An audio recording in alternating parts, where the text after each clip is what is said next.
দেখুন কত বড় হয়েছে।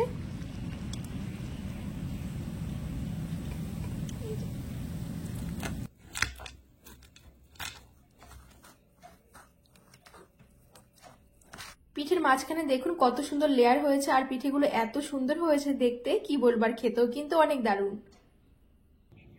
নমস্কার বন্ধুরা, আজকে আমি করব ডিম পান্তুয়া পিঠে।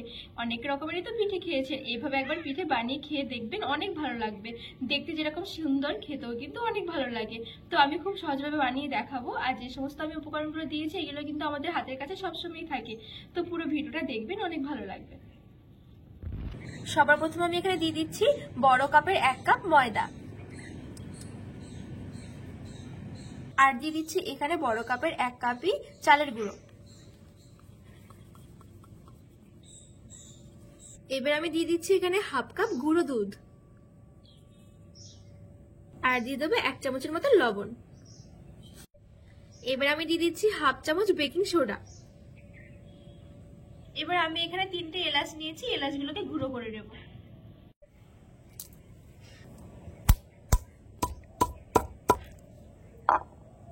এই খোসাগুলো দেবো না, ভেতরের বীজগুলোকে গুঁড়ো করে নেব।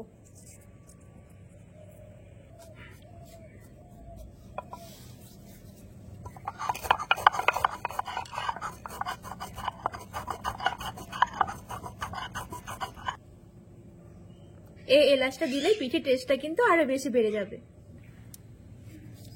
এবার আমি এইসব শুকনো উপকরণগুলো আমি একবারে ভালো করে মিশিয়ে নেব।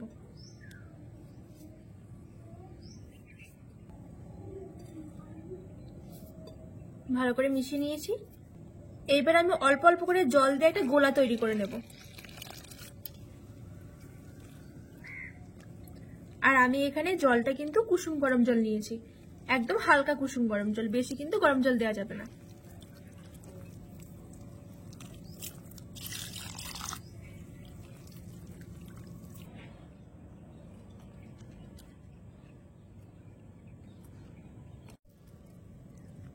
ভালো করে মিশিয়ে নিয়েছি। এবার আমি দিয়ে দেবো বড় কাপের 1 কাপ চিনি।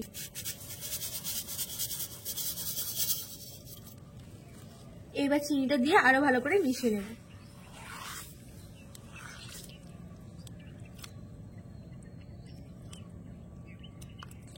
চিনিটাও খুব ভালো করে মিশিয়ে নিয়েছি, আর চিনিটা কিন্তু খুব ভালোভাবে গলে গেছে। আর ব্যাটারটা কিন্তু আমি খুব বেশি একটা পাতলাও করিনি, আবার খুব বেশি একটা ঘনও করিনি। এইবার আমি 2টো ডিম নিয়েছি, এই ডিম দুটো আমি এই গোলাটার মধ্যে দিয়ে দেব।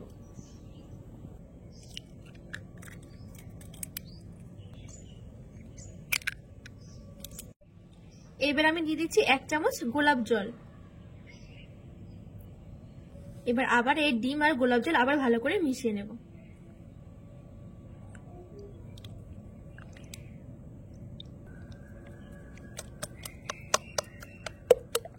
ডিমটা ভালো করে ফেটিয়ে নেব।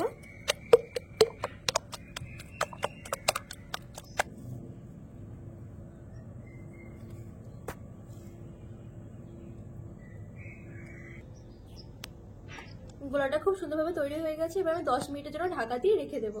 আর এখানে আমি চালের গুঁড়ি ময়দা দুটোই দিয়েছি, আর চালের গুঁড়ি দিলে পিঠাটা একটু কড়া করা হবে তার জন্য। আর যদি এখানে চালের গুঁড়ি না থাকে আপনাদের কাছে, শুধু কিন্তু ময়দা দিয়েও করা যাবে। এবার গ্যাসের উপরে একটা কড়াই বসিয়ে দিলাম। এবার 2 চামচের মতন সাদা তেল দিয়ে দিচ্ছি। এবার একটা ডিম নিয়েছি, ডিমটা ভেঙে দিয়ে দেবো।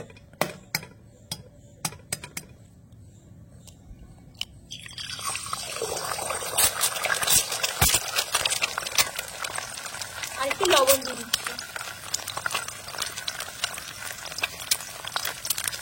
এবার এই ডিমটাকে একটু কড়া করে ভেজে নেব। ডিমটা কিন্তু নিচের পিঠে বেশ কড়া করা হয়ে গেছে। এবার উল্টে এই পিঠটা ভেজে নেব। ডিমের পোচ যেভাবে তৈরি করে ঠিক সেভাবে আমি বানিয়ে নিচ্ছি। দুই পিঠে কিন্তু ভালোভাবে কড়া করে ভাজা হয়ে গেছে। এই যে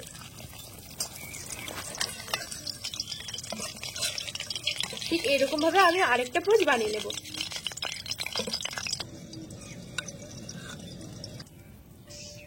আরেকটা ডিম পোচ আমি করে নিয়েছি। 10 মিনিট মতন হয়ে গেছে। এবার গোলাটা দেখে নেব কিরকম হয়েছে। গোলাটা কিন্তু খুব সুন্দরভাবে দেখুন সেট হয়ে গেছে। এইবার ডিম পান্তা পিঠেগুলো ভাজার জন্য আমি কিছুটা তেল গরম করে নেব। তেলটা একটু বেশি করে দিতে হবে।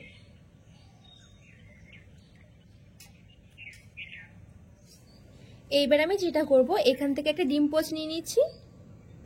এবার এই গোড়ার মধ্যে দিয়ে ভালো করে কোট করে নেব।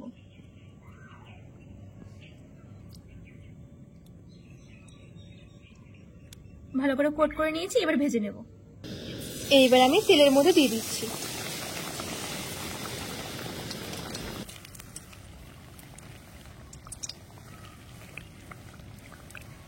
পিঠেটা কিন্তু খুব সুন্দরভাবে করা হয়ে গেছে আর খুব সুন্দর একটা কিন্তু কালার এসেছে। এই যে ঠিক এরকম ভাবে কিন্তু ভাজতে হবে। এবার এই পিঠেটা আমি তুলে নিয়ে নিচ্ছি। এবার এই গরম পিঠেটা আমি এই ময়দার গোলার মধ্যে আবার ডুবিয়ে নেব। আবার ভালো করে কোট করে নিচ্ছি। আবার কোট করে নিয়েছি, এবার আবার আমি তেলের মধ্যে দিয়ে ভেজে নেব।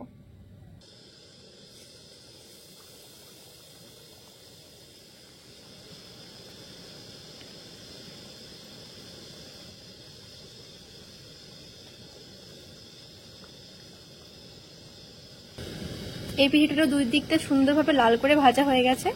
এবার আমি আবার নামিয়ে নেব। আবার এই গরম পিঠেটা এই ময়দার গোলার মধ্যে আবার ডুবিয়ে কোট করে নেব।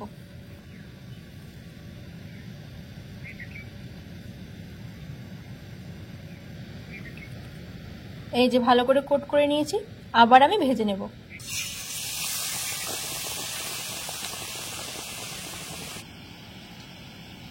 এই পিঠেটাও দুপাশ পুরো লাল করে ভাজা হয়ে গেছে।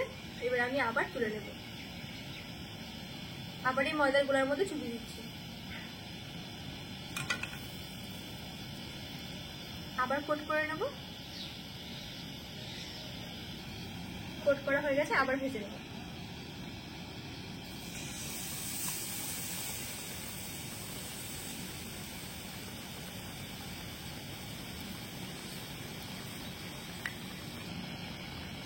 এখানে আমি 4বার ডুবিয়েছি আর 5বার ভেজেছি। এরকম করে আমি এখানে 10 থেকে 15 বারের মতন এরকম ডুবাবো আর ভাজবো।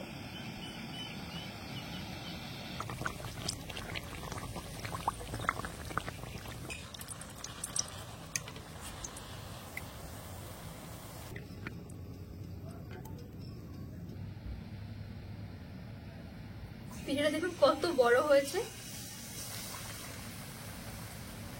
পিঠেটা কিন্তু অনেক বড় হয়ে গেছে। আর পিঠেটাকে আমি 20 বারের মতো ডুবিয়েছি আর ভেজেছি।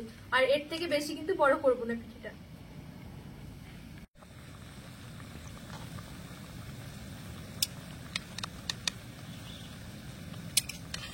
দেখুন কত বড় পান্তুয়া পিঠে।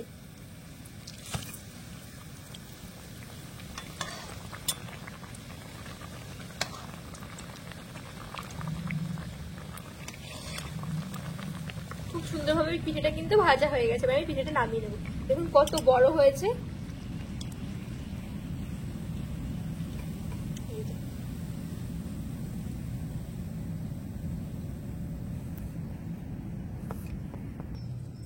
এখানে কিন্তু একটা পিঠে হয়ে গেছে। দেখুন পিঠেটা কত বড় হয়েছে।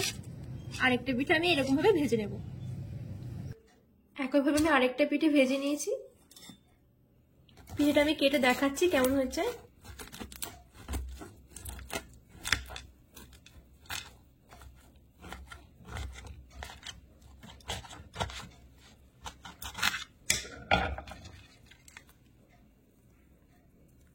দেখুন পিঠেটা কত সুন্দর হয়েছে।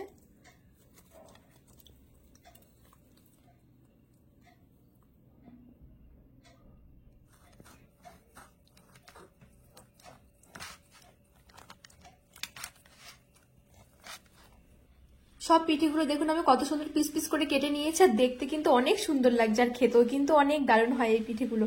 আপনারা কিন্তু অবশ্যই একবার বাড়িতে বানিয়ে দেখবেন, অনেক ভালো লাগবে। আর দেখুন পিঠের মাঝখানে কত সুন্দর লেয়ার হয়েছে।